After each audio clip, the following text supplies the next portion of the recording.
Et bonjour à toutes et tous, c'est Sir Poutis du Gros Ocel qui vous parle aujourd'hui, et aujourd'hui, justement, ô grand Dieu que vous n'êtes pas prêts pour ce qui va arriver. Après des années sous une cascade à méditer pour trouver les indices, que dis-je, les étincelles qui vont mettre le feu aux poudres du One Piece Theory Game, j'ai trouvé, moi, Sir Poutis, la vérité. Une vérité qui va faire transpirer du genou moult viewers ainsi que youtubeurs, car ce que je vais vous dire aujourd'hui est plus qu'une simple révélation, c'est une révélation qui va vous faire vous demander pourquoi ne l'ai-je pas remarqué avant. Vous allez vous demander pourquoi votre vie n'a plus de sens, pourquoi après avoir écouté ça, One Piece deviendra fade et morose, vos journées ne se résumeront que par « Je m'ennuie, Je me sens tout chose, je m'ennuie, je m'ankylose, je m'ennuie ». c'est la névrose. Numéro 1. Je vais donc partir de cette théorie en vous parlant d'un parallélisme entre deux univers, celui de One Piece et celui de Star Wars. Dans chaque univers propre, il y a une source de pouvoir. Le Ki pour Dragon Ball, le Chakra pour Naruto, le Nen pour Hunter x Hunter, l'Onde dans JoJo's Bizarre Adventure, la Force dans Star Wars, et maintenant le Haki dans One Piece, pour ne citer que cela. La Force permet de 1. Pouvoir lire dans le futur, 2. Prédire les mouvements de ses adversaires même avec les yeux bandés, et 3. Même faire s'évanouir les personnes dans certains cas. Et que permet de faire le Haki? Voir dans le futur, nous l'avons vu avec Monsieur Katakuri, 2. Lire les mouvements de ses adversaires même avec les yeux bandés, et 3. Même les faire s'évanouir avec notamment le Haki des rois. Nous savons que le puissant Goldie Roger était l'homme le plus fort du monde, même plus fort que Monsieur Edward Newgate et qui est Barbe Blanche. Dans Star Wars, la Force a permis à Darth Plagueis, le maître de Darth Sidious, de créer Anakin Skywalker.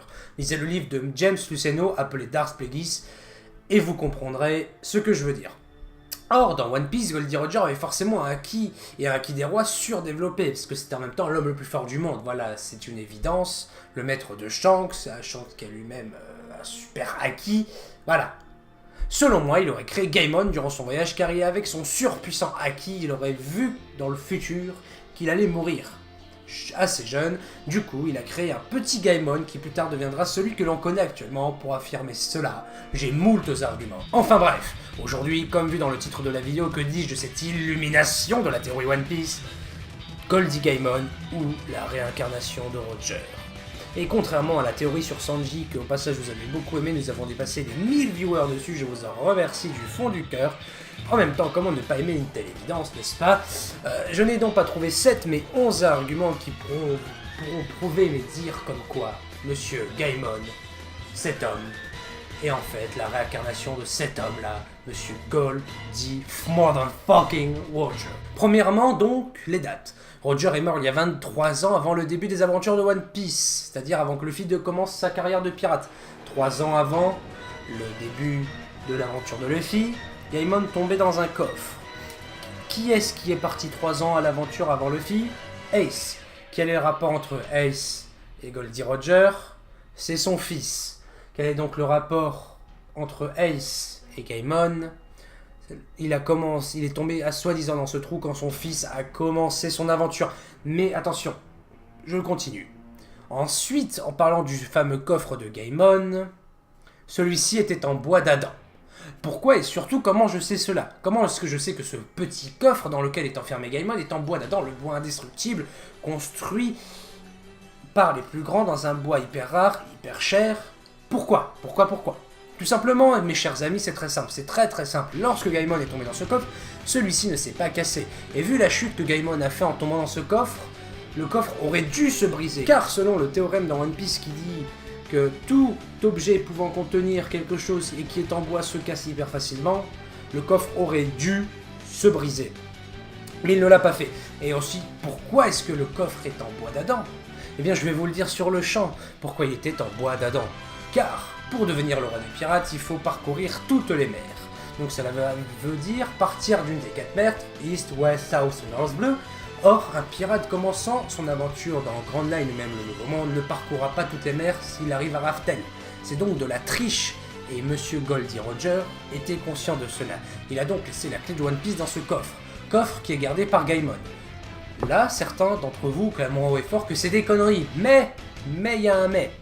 Et oui, car en effet, il est possible qu'un Eternal pose de l'île de Gaimon, ou même une vive carte de Gaimon se posait à côté du One Piece disant que s'ils veulent le contenu de celui-ci, il faudra vraiment repasser Redline 2 fois, donc c'est-à-dire, et ensuite aller à Ice Blue, la mer la plus calme. Et oui, ha! Vous n'y attendez pas celle-là, mais ce n'est pas fini. En effet, autre argument notable, l'easter egg, vous comprendrez cette blague plus tard dans la vidéo, la légère ressemblance de Roger et de Gaimon. Et là encore une fois, vous êtes choqués, vous êtes certainement déçus. Mais regardez ça. Et oui, paf, c'est le choc. La ressemblance est là, Roger a gardé un semblant de lui-même en Gaimon. Et oui, a transformé sa moustache en sourcil. Et ça, vous ne l'avez pas fini, mais ce n'est... Vous ne l'avez pas venir, mais ce n'est pas fini, car comme il est un dit, car c'est la réincarnation de Goldie, Roger, il doit avoir certaines caractéristiques. Or, Gaimon sourit souvent. Oui, Gaimon, cet homme-là, encore une fois, malgré ses prétendus 20 ans dans un coffre, en se chiant dessus, en ne voyant personne, il a gardé le sourire, il arrive même à faire des blagues quand on lui demande ce qui s'est passé avec lui. S'il est né dans ce coffre, il rigole, il en rigole. Et oui, donc, entre parenthèses, il est comme Brook. Gaimon, Brook... Ils sourient tous les deux alors qu'ils ont vécu des malheurs. Ça veut dire que Brook est un dit. Ça, ce sera l'objet d'une autre vidéo. Brook est un dit. Retenez-le. Retenez-le, retenez-le. Mais ensuite, par ailleurs, regardez cette image. Autre argument, donc, elle ne vous évoque rien. Regardez bien la femme. Ne vous fait-elle pas penser à Porte-Casse-Dit Rouge? Le tonneau a au milieu de son ventre une étoile. Et l'étoile, encore une fois, selon Wikipédia, représente la célébrité. Le tonneau, quant à lui, représente le stockage. Et qu'a fait Porte-Casse-Dit Rouge? Stocker son fils qui deviendra plus tard une célébrité. Une étoile dans le monde de la piraterie. Et qui est Porte-Casse-Dit Rouge pour Goldie Roger? Eh bien, la mère de son enfant et même peut-être sa femme aux yeux de l'église. Vous voyez que tout est en train de s'assembler? Et je n'ai toujours pas fini, mes amis, car Gaimon est doté du Haki des Rois, comme la personne qu'il réincarne. Pourquoi et surtout qu'est-ce qui me fait dire cela? Si Gaimon n'avait pas eu le Haki des Rois, il se serait fait bouffer par tous les animaux bizarres qu'il y a sur son île. Et oui, paf, tech, la pastèque. Et également, Gaimon a effrayé Baggy quand ils se sont affrontés. Et croyez-vous qu'un simple homme dans un coffre aurait pu effrayer un capitaine et un ancien membre de l'équipage de Roger avec simplement 2 pistolets? Eh bien non, sauf si le Haki était dans ses balles et s'il avait une puissante prestance en lui. Gaimon a donc le Haki des Rois, mais ce n'est pas fini. Voici les 3 derniers arguments de cette théorie. Gaimon aurait très bien pu tuer Baggy. Il a tiré exprès à côté tout en le frôlant, mais en étant la réincarnation de Roger, il a décidé de ne pas tuer son ancien mousse et de devenir ami avec lui. Parce qu'on les voit à la fin ripailler ensemble. Et oui, Luffy a demandé à Gaimon de rejoindre son équipage, mais celui-ci a refusé car il attendait le prochain venu qui aurait eu le One Piece comme dit plus tôt. Ce qui conforte encore plus l'idée de la théorie que Gaimon a la clé du One Piece. Avant-dernier argument donc, Gaimon peut en fait sortir de son coffre. Il piège les gens et enlève tout soupçon autour de sa personne, car sinon son coffre serait puant. Luffy avec son humour lui aurait dit, lui aurait fait remarquer qu'il pue. Et aussi, autre argument, comment Gaimon aurait pu sortir ses pistolets contre Baggy, alors que quand il est tombé dans son coffre, il n'avait pas de pistolet. Tout simplement parce que Gaimon peut sortir de son coffre. Et oui! Et là, je sais, vous voyez fou, vous dire trop d'infos d'un coup, mais ce n'est pas fini, le dernier argument est le nom des moindres.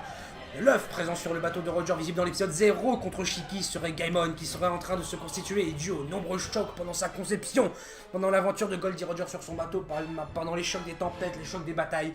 Il aurait eu donc cette tête un peu difforme. Et c'est ainsi que se finit cette théorie, cette révélation, cette illumination.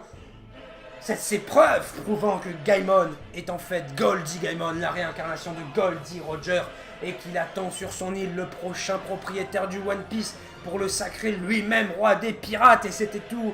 Je vous souhaite des gros bisous à tout le monde. C'était Sœur Petit du Gros Rosset. N'hésitez pas à vous abonner, à liker, à partager et à regarder les vidéos de mes 2 compères parce qu'ils font vraiment un boulot formidable, plein de second degré. C'était Sœur Petit. Bisous. Ciao.